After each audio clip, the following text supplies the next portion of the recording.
Bismillahirrahmanirrahim.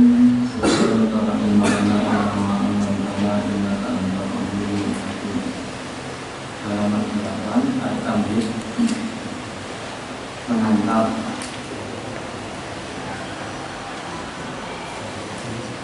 makna isma' ditafsir. Makna isma' tata nafsiran.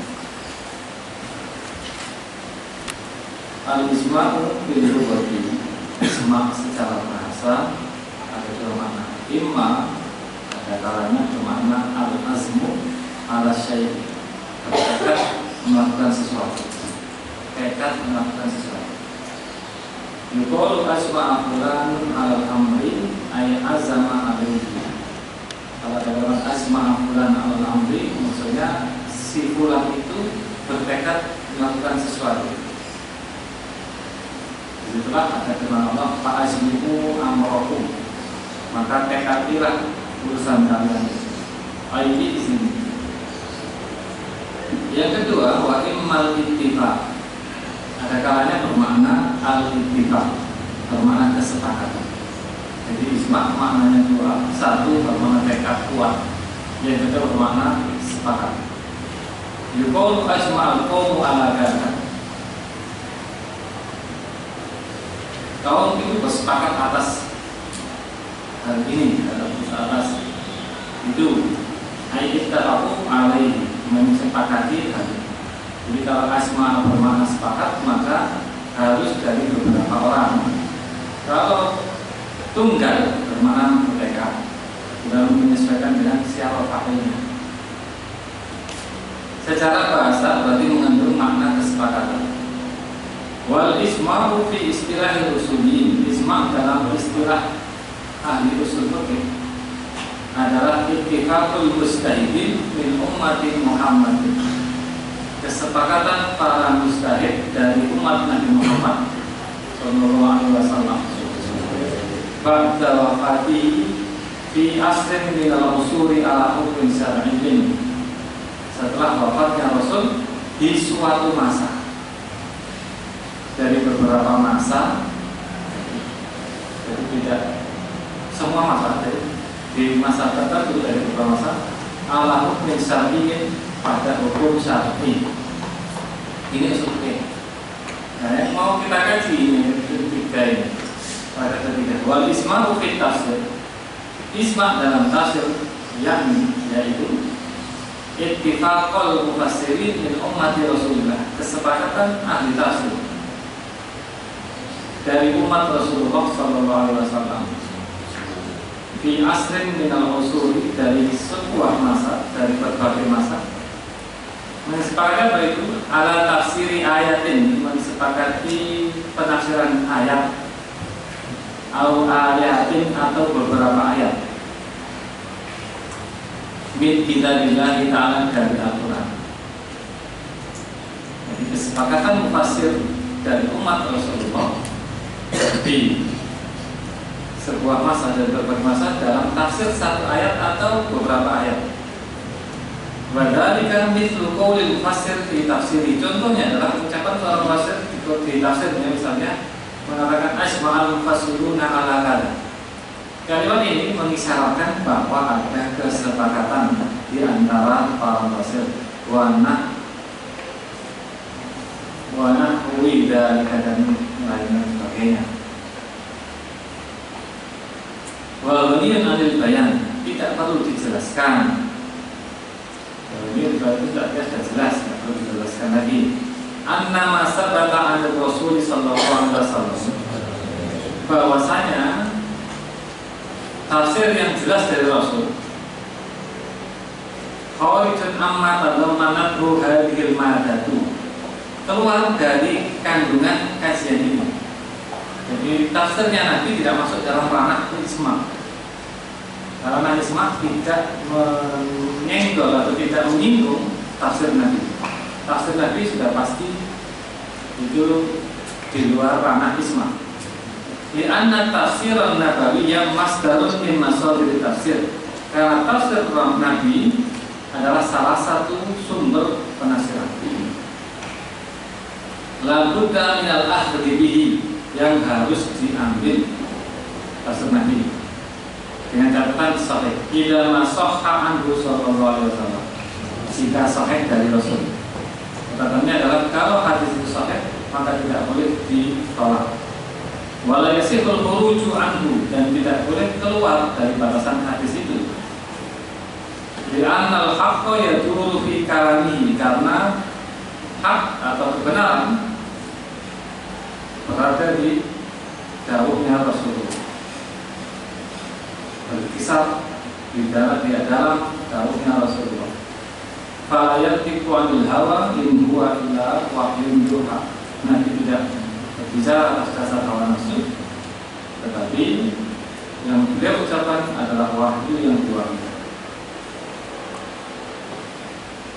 Wal ijma'u fi tafsir mutasawwarun fi tafsir sahabati wa tabi'in tafsir berbagai.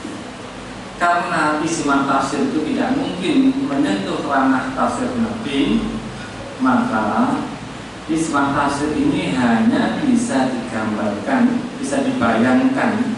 Mutasawwar itu ya di gambarannya atau dalam bayangan para ulama itu hanya ada dalam tafsir sahabat, tafsir tabi'in, dan tafsir biroi, dan tafsir biroi dengan pendapat, bukan riwayat. Kalau riwayat Nabi tidak perlu ada ijma'. Walaisa biddarurati, dan tidak harus,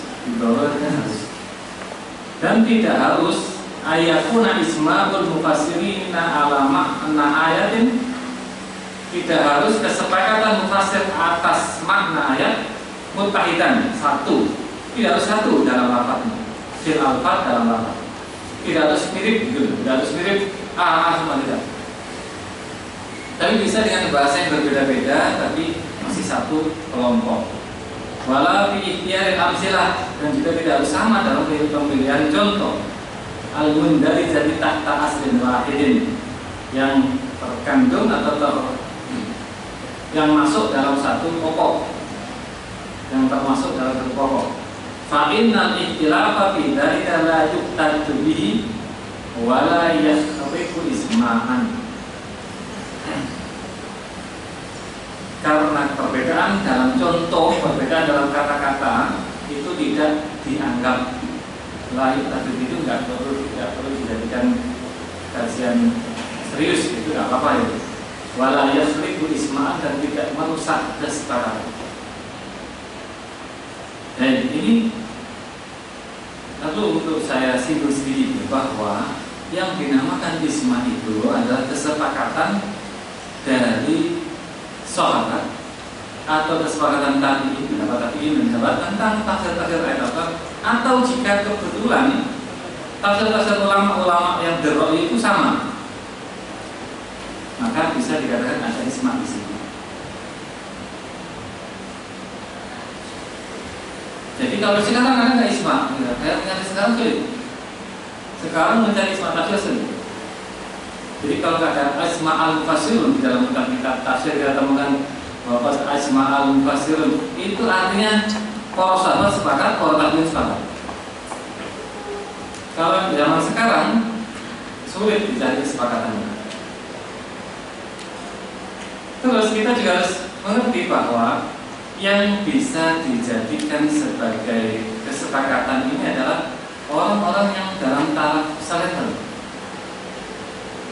Misalnya ini, misalnya saja sahabat saya Abu Bakar, Umar, Utsman, Sayyidina Ali, nanti ada Sayyidina Ibnu Abbas, Sayyidina Abbas, pokoknya semuanya ngomong A, lalu ada ulama terkenal di zaman Imam Malik siapa itu ngomong B, maka B bahasa jelek, B bahasa jelek, mas siapapun dia. Misalkan sahabat sudah sepakat pembukuan Al-Quran itu isma' saja.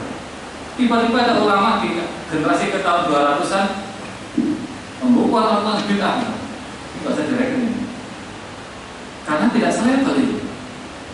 Beda level sahabat dengan generasi selanjutnya itu beda. Kalau sudah membicarakan level tingkatan, maka itu berbeda. Kita harus akui bahwa generasi terbaik tetap para sahabat. Kalau membicarakan masa, kalau membicarakan personal ada kemungkinan meskipun anak kecil. Kalau membicarakan personal ada kemungkinan generasi yang akan datang lebih dari kita. Tapi bukan kita satu kelompok ya. Orang lahir tahun 2040-an lebih baik dari saya, besar mungkin saja. Kalau personal mungkin. Tapi kalau angkatan generasi tidak mungkin. Karena khairul quruni qarni itu tapi daunnya angkatan. Kalau angkatan sahabat terbaik sih. Tapi apakah ada salah satu yang lebih dari sahabat? Mungkin ada, mungkin. Jadi saya tidak tahu mungkin siapa tabiin yang senior mengalahkan sahabat yang junior yang tidak begitu banyak berkiprah. Mungkin saja itu ada, mungkin. Kalau perorangan, saya katakan mungkin itu belum mesti ada ya, tapi boleh gitu. Kalau ada masih boleh. Karena kalau perorangan sudah beda lagi nanti ina atau mampu minta atau. Tapi kalau sudah generasi khairul quruni qarni berlaku itu. Maka generasi terbaik adalah dari zaman sahabat. Karena nanti akan kita temukan penolakan dari orang-orang sekarang terhadap isma. Ini nggak bisa direken, nggak usah digatek nol bahasa kita. Lalu soal mau menentang isma, paling sopo. Kita harus berani bicara demikian. Siapapun dia, profesor, dokter, siapa, kalau ngomong A tapi sahabat ngomong B, ini bedanya dipakai.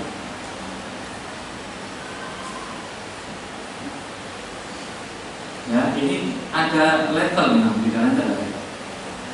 Imam Nawawi, Imam Rafi zaman itu sudah ngomong A, ada ulama sekarang ngomong B. Ini bukan khilaf ini syad. Ini tidak disebut dengan khilaf. Itu ada perbedaan pendapat. Apa? Imam Rafi ngomong A. Ini ada ulama Jawa, lahir tahun sekian ngomong B. Itu bukan khilaf ini. Tapi yang terakhirnya adalah syad. Ini pendapat janggal yang menentang pendapat yang lebih kuat. Itu kita ngomongin. Kecuali Imam Nawawi dan Imam Rafi berbeda, nah itu baru khilaf. Jadi perbedaan itu hanya ada pada yang setara. Kalau tidak setara, jangan dianggap perbedaan, tapi anggap yang satu itu melawan gitu aja. Yang satu itu nyeleneh gitu. Kalau tidak seimbang. Fa'idatul wuquf ala isma'il mufassirin. Faedah atau manfaat mengetahui isma' mufassir. Innal wuqufa ala isma'il mufassirin yuhaqqiqu jumlatan minal fawaid. Sesungguhnya mengetahui isma' mufassir ini mendatangkan atau mewujudkan berbagai manfaat di antaranya min ahamnya ma'rifatul ayat allati sahhal ijma'u ala tafsiriha. Mengetahui ayat yang telah sahih kesepakatan tafsirnya. Yang telah sahih benar kesepakatan tafsirnya. Fayajibul akhdhu bihi, maka harus diambil. Faya ba'dahu jawazina bihi, dan tidak boleh ditentang atau dibatalkan, atau mukhalafatihi atau ditentang, yai halin minal ahwal, dari atau di berbagai kondisi. Tidak boleh ditentang di berbagai kondisi, di berbagai keadaan. Karena sudah jelas isma. Karena ismanya umat Nabi Muhammad tidak mungkin salah, itu jaminan dari Nabi Muhammad. Kedua, anna ma'rifatal isma'i fi tafsir min aqwal asbab. Sesungguhnya mengetahui isma' tafsir termasuk sebab yang terkuat litasni'i alal mukhalifin, untuk mengalahkan para penentang, untuk membungkam para penentang atau untuk menyalahkan para penentang minal mubtadi'ati, dari kalangan kaum bid'ah, walau bi aqwalihim al-fasidah, dan menolak pendapat mereka yang rusak, wasaddil babi, dan menutup pintu alaman yatajarra'u at-taqawwala ala Allah, pada orang yang berani atau mengamak, pada orang yang berani berkata-kata atas nama Allah, ba'dal aqawil bi ghairi ilmin, dengan kata-kata yang tidak ada dasarnya. Ngomong ngawur karena dia tidak tahu isma.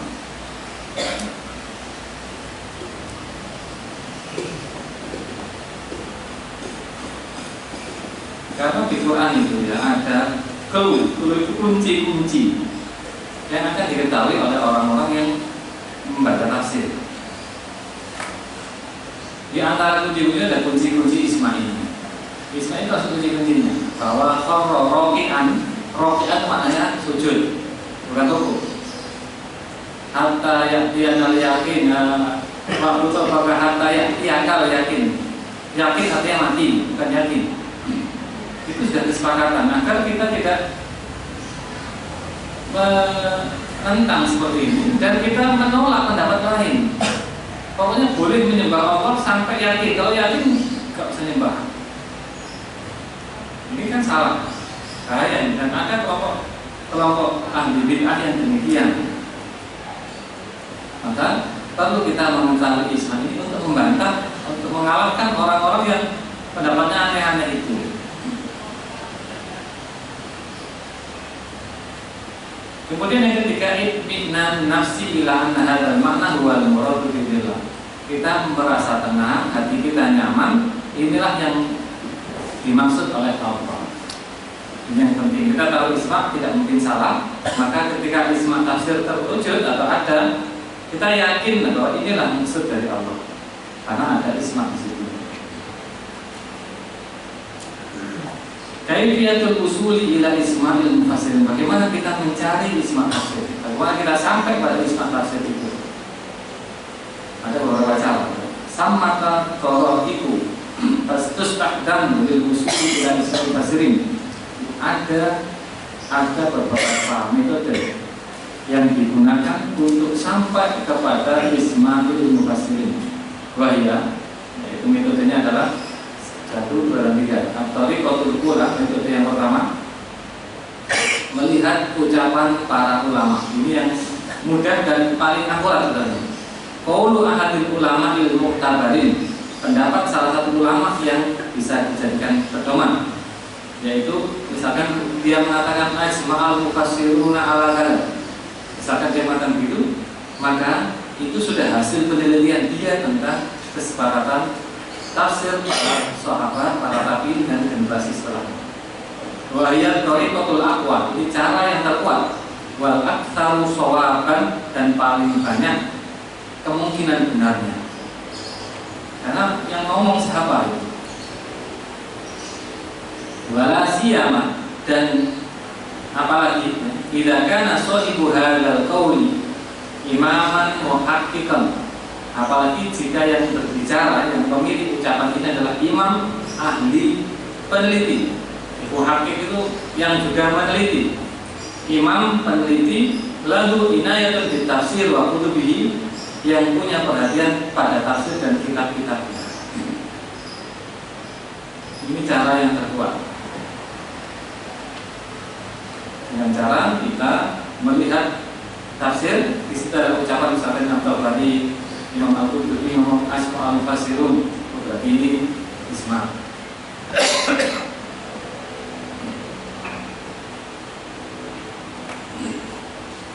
Artinya kita berpegang pada pendapat dia.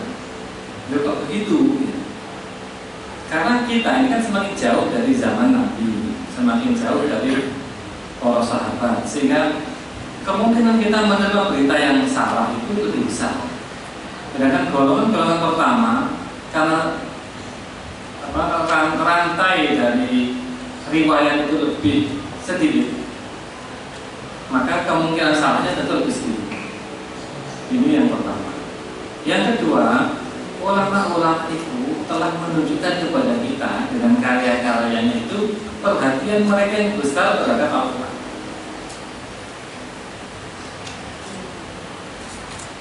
Jadi kalau orang tidak perhatian besar pada Al-Quran, tidak mungkin menyusun tafsir 12 jilid misalnya. Kayak apa? Kalau orang tidak mencintai Al-Quran, tidak mungkin dia menyusun tafsir sampai 20 jilid, sampai 30 jilid, tidak mungkin. Itu pasti orang-orang yang pekerjaannya selalu buka Quran saja. Sehingga kita lebih tenang mengikuti pendapat orang seperti ini, seperti mereka ini, dibanding orang yang hanya bisa bicara saja tapi tidak punya bukti bahwa dia mencintai Al-Quran.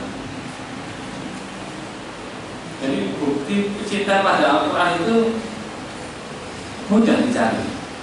Apa karyanya yang dia sumbangkan yang berkaitan dengan Al-Quran. Dulu para ulama itu ketika menerima Al-Quran dari guru-gurunya, mereka saking cintanya diteliti sampai meneliti tulisannya, sampai meneliti bacaannya. Ada ilmu qiraat, ada ilmu tajwid. Itu karena mereka perhatian banget dengan bacaan itu. Ada ilmu rasam, mushaf, rasam usmani. Itu karena mereka teliti kalau sirat itu ada alifnya, sirat itu tidak ada alifnya. Itu mereka teliti. Kita kan tidak pernah meneliti sejauh itu. Jombang itu tulisannya de Jombang atau Jo saja. Kita tidak pernah mengingat itu.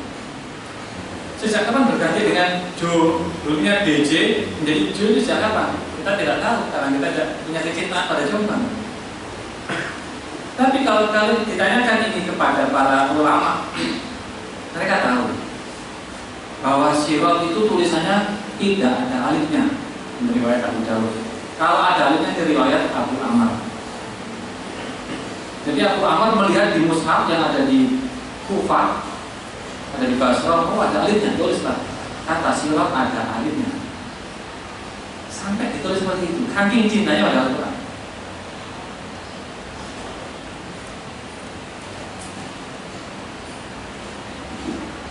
Misalkan ya, ada tulisan di SMA 21 apa itu, kayak Arab itu.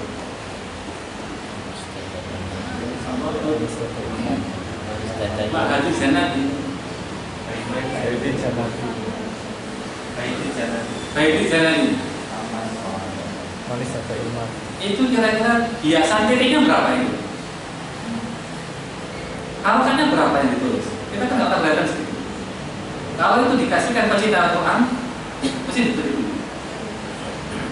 Ya.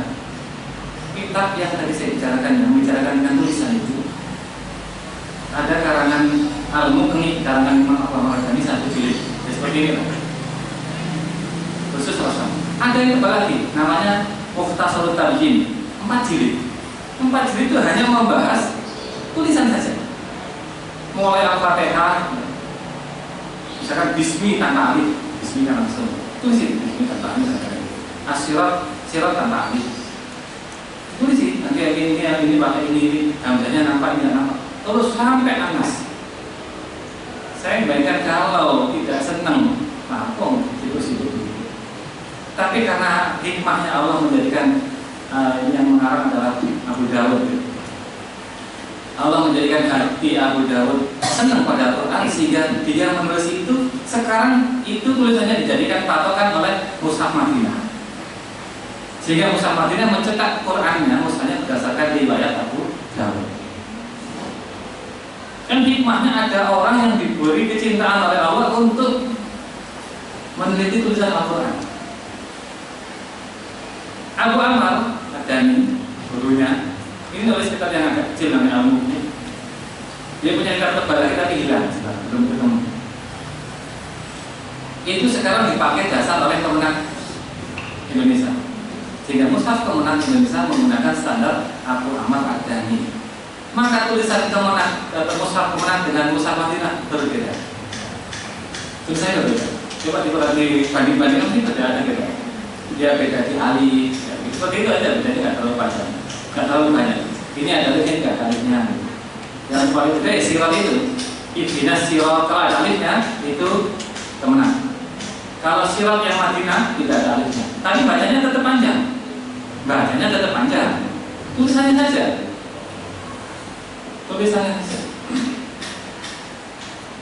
Seperti itu. Nanti kalau dilanjutkan sampai ya kecintaan orang pada Al-Quran itu, sampai pada ilmu baru. Ilmu apa itu? Hikmatul Rasmi. Ijaz Rasul Mushaf, kemukjizatan tulisan. Ini kok tulis begini terus begini. Kalau kita kan nggak mikir gitu. Wahajaru wajahadu. Kenapa yang hajaru ada alifnya? Hajaru. Yang jaru nggak ada alifnya. Jaru tulisannya. Bacanya ada terpanjang. Wahajaru wajahadu. Bacanya ada terpanjang. Tapi kalau tulisannya yang hajaru panjang. Hajaru. Yang jaru kan nggak ada alifnya. Wajahadu tulisannya. Kalau kita kan nggak mikir. Kalau ketemu orang yang cinta Al-Quran dipikir gitu. Kenapa hajaro ada alifnya, yang ada tidak ada alifnya? Karena hajaro itu meninggalkan sesuatu, maka harus ada pemisah. Ha dan zain dipisah dengan alif pemisahnya itu. Jadi alif itu simbol pemisah, sehingga kita harus meninggalkan sesuatu yang kita hijrah darinya, meninggalkan Mekah ke Madinah, meninggalkan hijrah, hajar.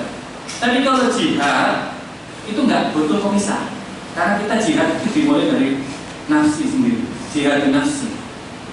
Dari dalam diri kita sudah ada yang harus dijihadi, jadi jihad itu dekat tanpa pemisah. Jadi jihad itu tanpa ada di dekat. Tulisannya ya tanpa alif. Jadi kalau ketemu orang yang belum mikir tulisan,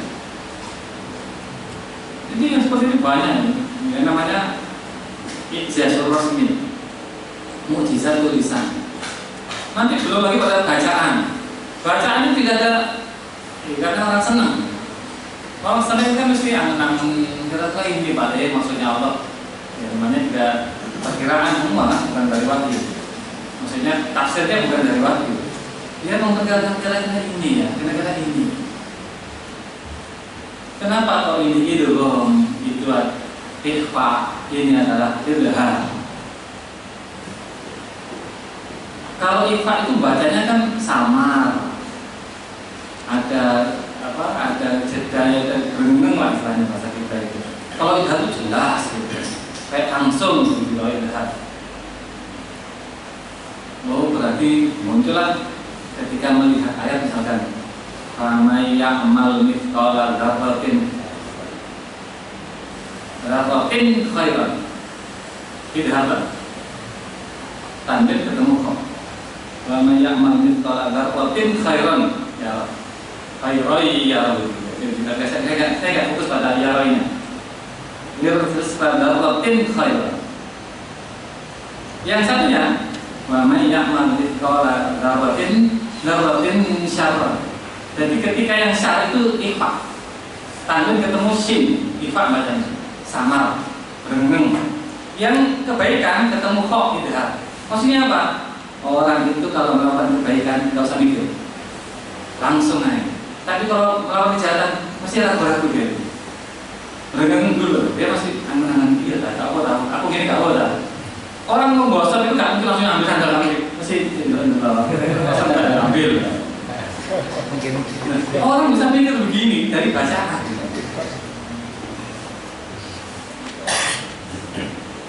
Jadi bacaan itu kalau idgham itu pasti langsung tanpa berpikir. Tapi kalau ikhfa itu dia masih perlu tangan-tangan seperti ini.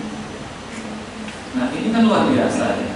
Kalau ketemu dengan orang yang senang, maka banyak hikmah, banyak sekali manfaat ilmu yang bisa diambil dari Al-Quran. Akan banyak sekali.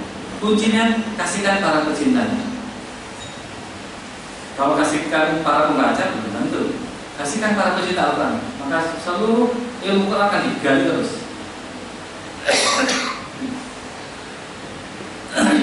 Al-Tariqah asalnya. Jadi kembali ke ulama tadi ya. Kenapa kita kok lebih senang untuk mengikuti ulama? Karena mereka mencintai Al-Quran. Yang kedua, arju ilal kutub allati dawwanat isma'atil ulama'i wal fuqaha'i. Merujuk kepada kitab-kitab yang menghimpun isma ulama dan fuqaha. Jadi merujuk kepada kitab isma fikih. Kayak kitab isma Ibnul Munzir wa ghairihi. Seperti kitab isma karangan Ibnu Munzir dan lain-lain. Wa hadhil mu'allafatu laha sibghatun fiqhiyatun. Karya-karya ini mempunyai ciri khas fikih. Sibghah itu celupan, ciri khas, nuansa fikih. Illa anha tufidu fi hasri isma'atul fasirin. Tapi kitab-kitab ini juga berfaedah di dalam menghimpun isma mufassir, khususnya indah ayatul ahkam, pada ayat-ayat hukum. Al-Tariqah as-Salisah, istiqra itu membaca seluruhnya, membaca satu persatu. Istiqra aqwalil mufassirin, membaca pendapat mufassir, wa tatabbul mawatin, dan mencari-cari tempat allati ittafaqu 'alaiha yang mereka sepakati. Jadi mencari dari tempat yang telah mereka sepakati di mana. Jadi kalau ini agak berat ketiga ini. Harus buka beberapa tafsir, apakah sama penafsiran tentang ayat ini? Dibuka semuanya, kalau sama maka bisa katakan itu adalah ijma'.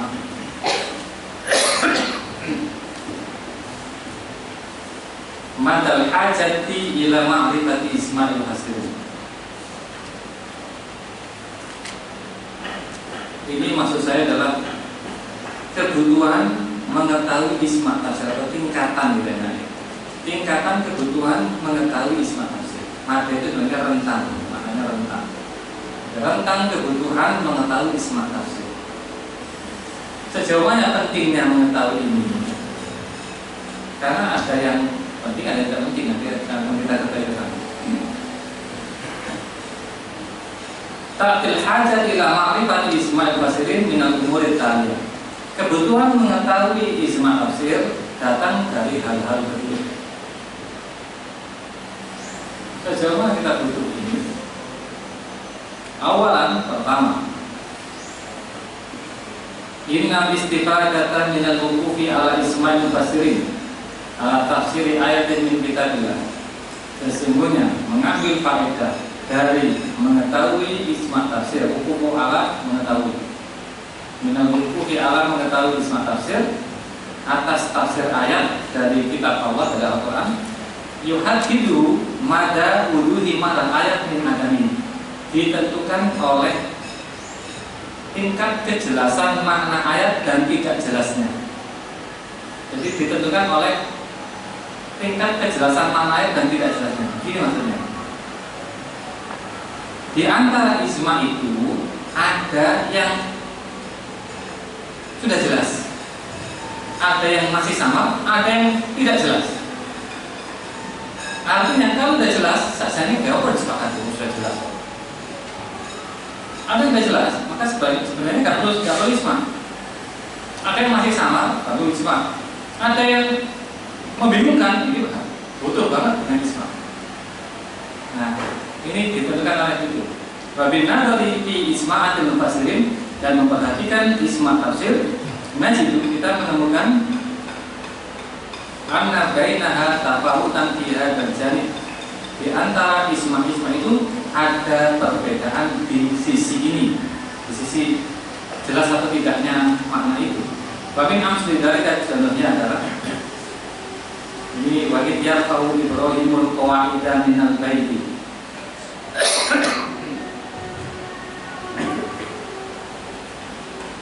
Ibnu Adiyah dalam tafsirnya, namanya tafsir Al-Muhattar Al-Wasis, mengatakan ketika menafsirkan wajib yarfa'u Ibrahimul qawa'ida minal baiti.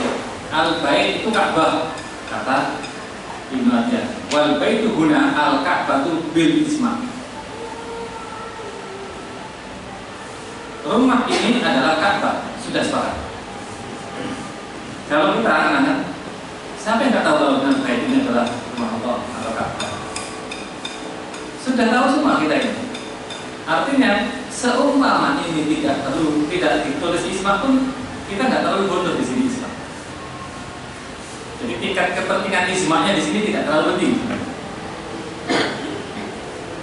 Yang kedua, lebih sulit lagi, tidak terlalu penting lagi. Haka Ibnu Jarir telah menggunakan isma al-isma'an fi qouli ta'ala fasyamu salasati ayyamin fil haji wa sab'atin idza raja'tum. yang tidak mampu membayar dam tamattu, maka diganti dengan puasa 3 hari ketika haji, fil haji, selama haji itu. Puasa ada dan 7 hari ketika kalian pulang. Kalimat kalian pulang itu cukup membingungkan, karena haji itu kan di Arafah.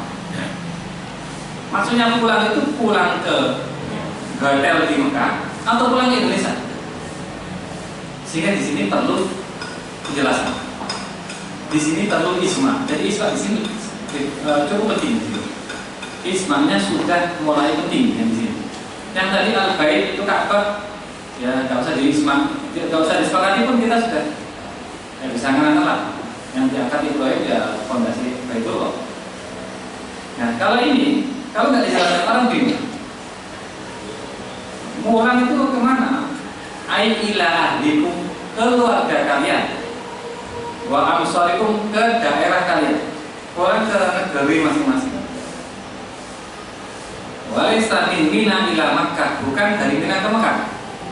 Ini sudah ismanya para ulama. Kalau tidak rajadum itu pulang ke negara masing-masing, bukan pulang dari Mina ke Mekah, bukan dari Arafah ke Mekah. Qala Ibnu Katsir, ini yang lebih berat lagi. Ini kalau nggak diismai orang tersesat. Ini kalau nggak ada kesepakatan orang bingung dan bisa sesat. Jadi ini sangat penting di sini. Apa ini? Asma'ul ulama dalam firman Allah min ba'di wasiyatin yusi biha au dain. Pembagian warisan itu setelah wasiat yang diwasiatkan oleh si mayit atau hutang. Jadi apa bagi waris setelah wasiat ditunaikan dan setelah hutang dibayar, itu kalau sesuai ayat. Tetapi para ulama sepakat semuanya bahwa hutang didahulukan daripada wasiat. Asma ulama minas salafi wal khalaf alam anna daina muqaddamun al wasiyah, bahwa hutang didahulukan atas wasiat. Ini sudah menjadi kesepakatan. Kalau ada orang meninggal, jangan tunaikan wasiatnya dulu, bayarkan hutangnya dulu, baru wasiatnya. Loh kok begitu? Ini isma sudah. Ayatnya kan tidak begitu. Ayatnya mendahulukan wasiat. Bagaimana ini? Ya, ismanya sudah begitu. Artinya kalau isma begitu, pasti kayak Abu Bakar, Umar, sudah dapat pendapatnya demikian. Ya. Utsman atau siapa lah yang ahli tafsir di bidang dari sahabat itu, Mas'ud. Mereka juga berdoa demikian. Dan mereka dari mana? Pasti dari Nabi. Mereka mesti berpendapat demikian karena mengetahui perbuatan Nabi. Sehingga ini tidak bisa dibantah lagi. Bayangkan, andai kata orang tidak mengetahui isma, lalu membaca ini mimba di wasiat yusi, mendahulukan wasiat dulu ya baru hutang. Ada orang meninggal, wasiatnya apa? Ini waktu yang 1 miliar berikan ke ulama di sini, ini berikan ke orang yang yatim. Wasiat itu uang. Setelah selesai hutang, kan 10 hutangnya. Kagak saya. Sudah habis semua untuk bayar wasiat. Gimana ini? Ini salahnya di sini. Akhirnya adalah kesepakatan dari para ulama salaf dan para hutang didahulukan atas wasiat. Ini kalau nggak dijelaskan orang bingung ya. Akan bisa menyesatkan. Maka isma di sini sangat penting.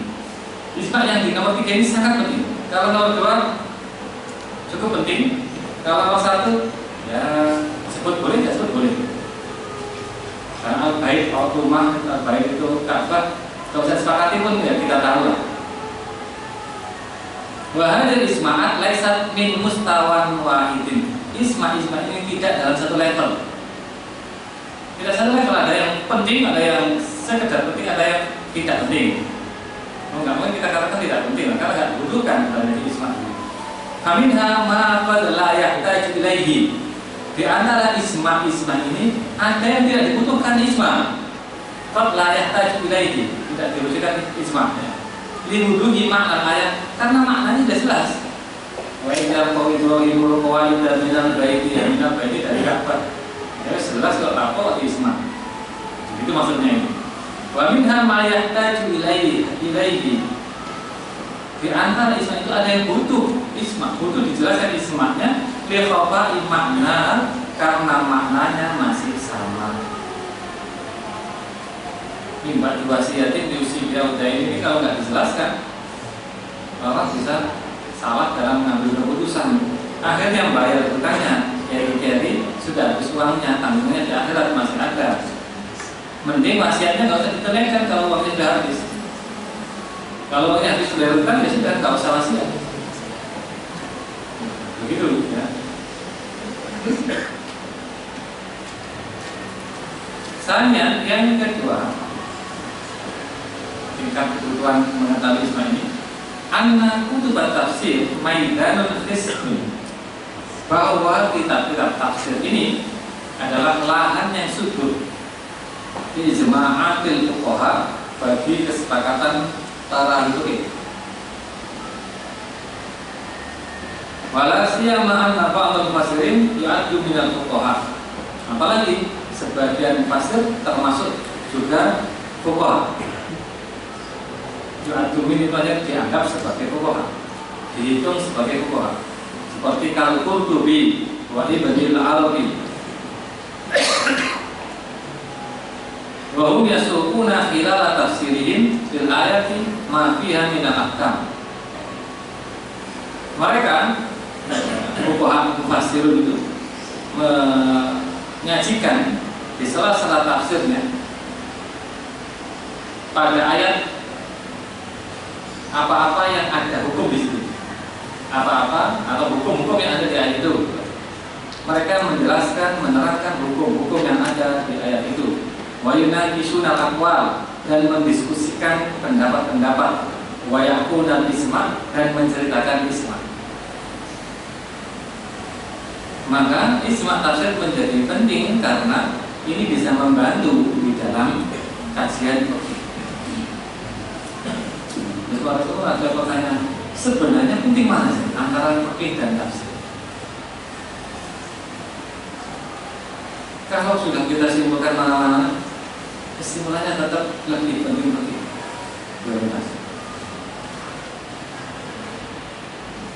Karena bagaimanapun juga ilmu tafsir, ilmu hadis itu ilmu yang kasar-kasar melayani fikih di bidang hukum, melayani fikih di bidang hukum. Meskipun di dalam kehidupan ada ayat-ayat yang tidak berkaitan dengan fikih, ada hadis-hadis yang tidak berkaitan dengan fikih, yang berkaitan dengan semesta dan sebagainya, itu lain. Tetapi dalam kehidupan beragama, fikih lebih penting daripada tafsir. Maksud saya adalah orang baca tafsir Quran, wa aqimus shalah wa atuz zakat, belum bisa menyimpulkan sholat itu wajib atau zakat itu wajib sebelum belajar fikih. Ya. Jadi bainahuma tarabutun, di antara keduanya ada ikatan fikihnya, maka ikatan ayat hukumnya, maka fikih penting di situ. Tapi ketika ayat-ayat kaumnya yang lain tentang alam semesta ini yang nggak disentuh ranah fikih, mungkin menjadi keunggulan mufassir. Tetapi kalau sudah berbicara ranah fikih, maka mufassir harus nurut ke fikih gitu maksudnya. Kalau sudah bicara hukum, mufassir harus nurut ke ahli fikih.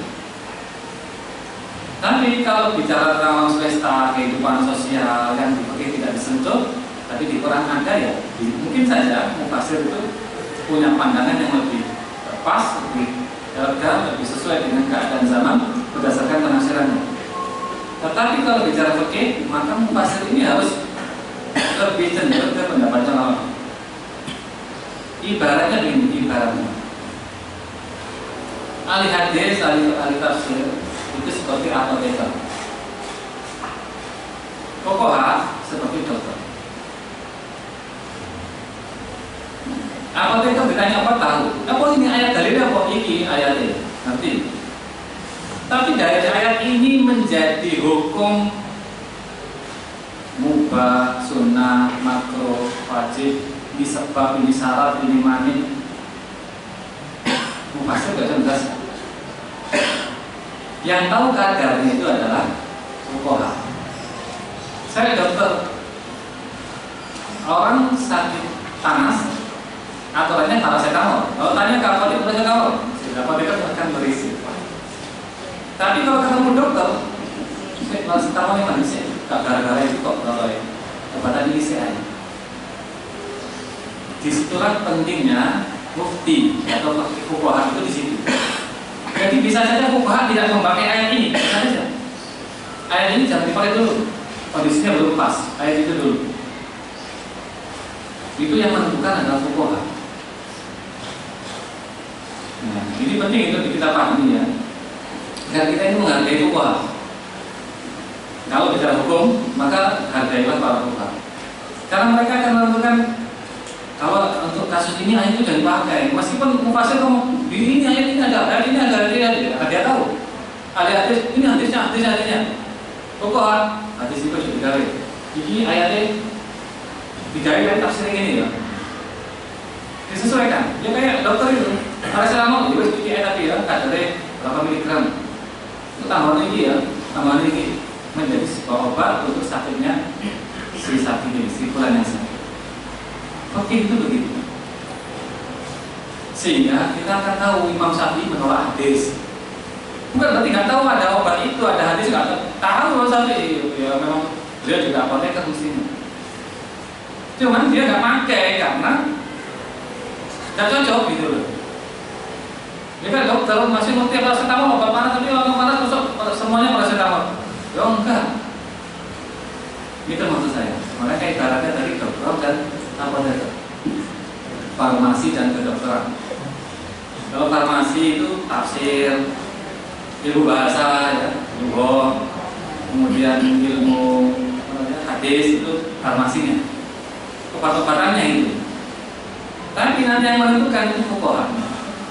Makanya syarat dari fuqaha itu ya mustahil menurut saya kan paham tafsir, paham hadis, paham bahasa.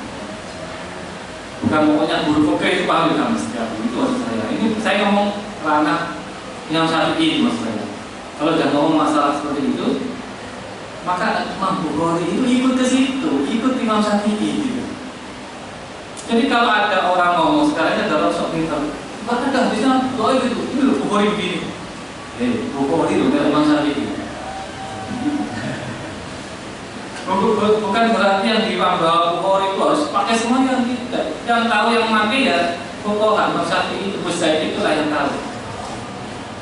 Kalau beliau tidak menggunakan itu bukan berarti dia tidak tahu. Dia tahu tapi dia tidak menggunakannya. Pasti ada dalil lain yang membuat dia tidak menggunakan hadis itu. Karena dalil kan ada berapa banyak itu 11 itu. Kalau dalam usul fikih ada 11 adillah. Ini gambaran ya bahwa ada kekuatan atau ada potensi yang terkadang diabaikan oleh kita, sehingga kita nanti ikut pada orang-orang yang sebenarnya orang itu di bawah kita. Karena alumni pesantren dan belajar fikih macam-macam, nanti ketemu orang di berbagai mana hadis sahihnya, sekedar tidak wani. Padahal yang kita pegang itu Imam Abu Sujad, Abdul Qarim itu, Imam Nawawi. Ini ahli fikih yang sudah belajar tafsir, yang sudah tahu hadis, yang sudah tahu macam-macam. Karena tidak mungkin jadi fuqaha kalau tidak tahu hadis, tafsir, bahasa, tidak mungkin. Kalau dalam al-adillah itu dalil-dalil syar'i kan ada Quran, tandanya mereka pasti menguasai. Sunnah mereka pasti menguasai. Ketika mereka menggunakan itu tidak menggunakan yang lain, pasti ada dasar kuat yang mereka gunakan. Ya saya kadang memang seakan-akan kalau Imam Syafi'i A, Imam Bukhari B harus B. Karena hadisnya begini. Seakan-akan itu Bukhari lebih hebat daripada Imam Syafi'i. Saya tidak ingin merendahkan Imam Bukhari. Beliau hebat, beliau ahli hadis, termasuk menyusun kitab Sahih yang terkenal. Tapi kalau mau dibanding-bandingkan, Jadi jangan dengan Imam Syafi'i bandingannya. Imam Syafi'i itu bandingannya Malik, Ahmad, Imam Hanafi itu bandingannya. Kalau Bukhari bandingannya ya Muslim, An-Nasa'i, Ibnu Majah, Abu Daud, ya itu bandingannya. Ya dokter dibandingkan dengan apoteker kan nggak cocok. Apoteker dibandingannya apotek Merdeka, apotek Kagompa, apotek Tinggal Farmasi itu lah bandingannya. Cocok dari dokter itu beda.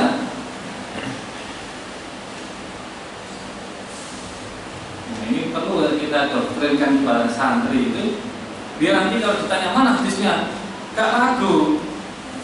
Ada itu di hadis Bukhari. Meskipun nggak ada terus gimana? Ngapain? Saya Imam Syafi'i, ini dalilnya di kitabnya Imam Syafi'i ada, di fikih Imam Syafi'i ada. Saya ikut ini, itu nggak ada hadisnya. Kamu wajib dengan hadis nggak bisa. Di hadis itu tidak ada tata cara sholat. Ini benar ini, coba cari dari siapa? Adanya tata cara sholat itu di kitab fikih bukan detail itu, mulai angkat tangan. Di hadis tidak sedetail itu. Jadi detail semuanya di kitab-kitab karangan para imam mujtahid itu. Makanya dinamakan madhab.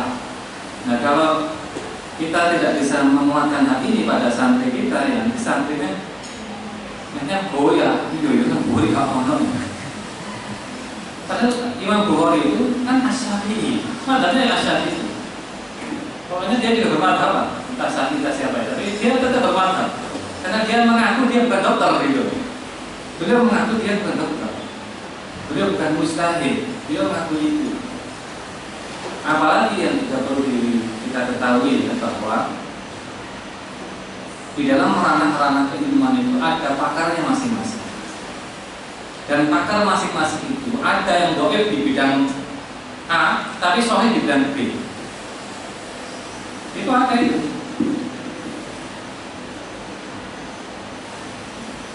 Misalnya Imam Hafiz qiraat, Imam Waras qiraat.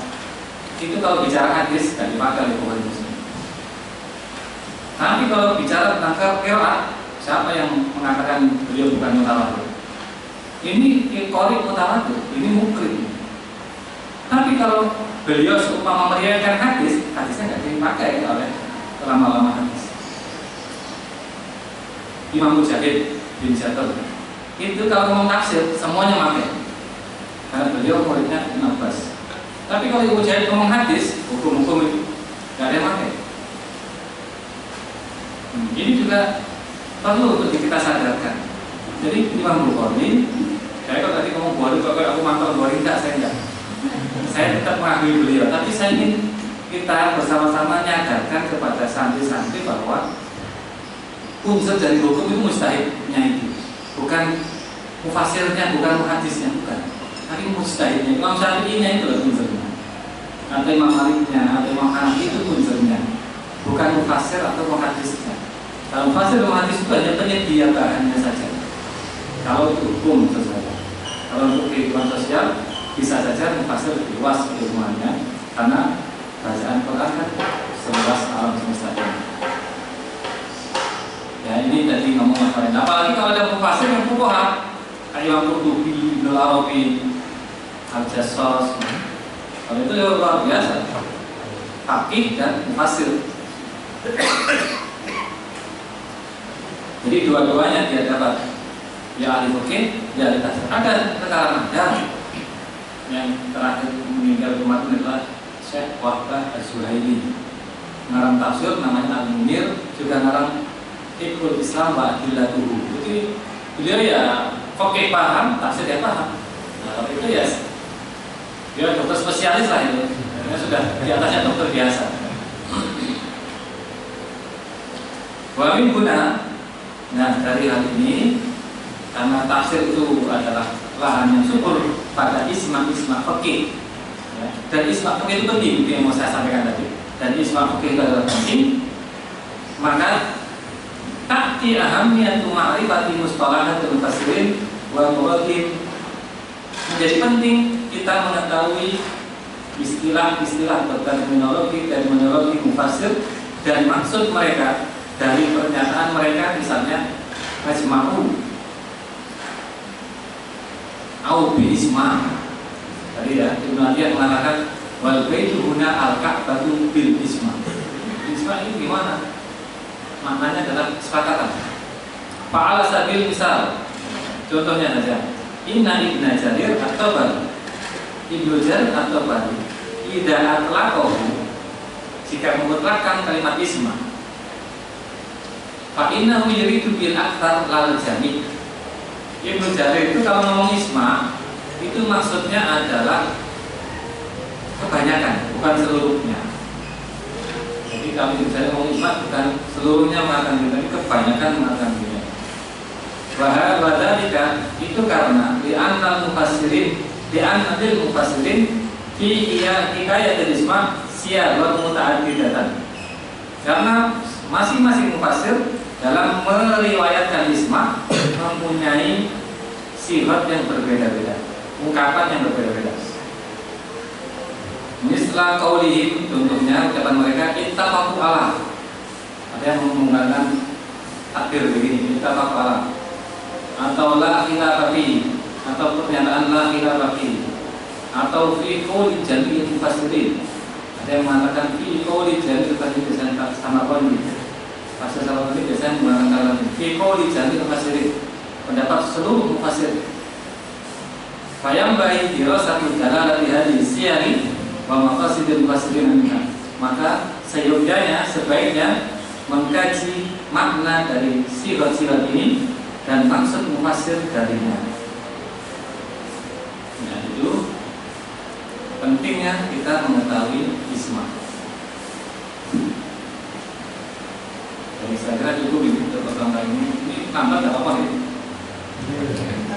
Masa guru apa? Halaman 4 halaman.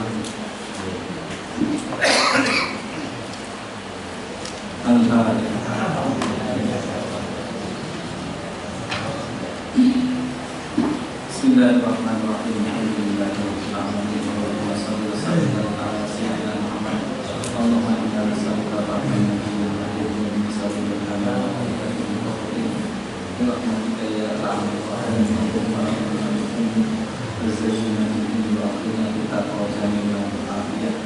Wassallallahu ala sayyidina Muhammad wa alihi wa sahbihi wa sallam. Alhamdulillahirabbil alamin. Assalamualaikum warahmatullahi wabarakatuh.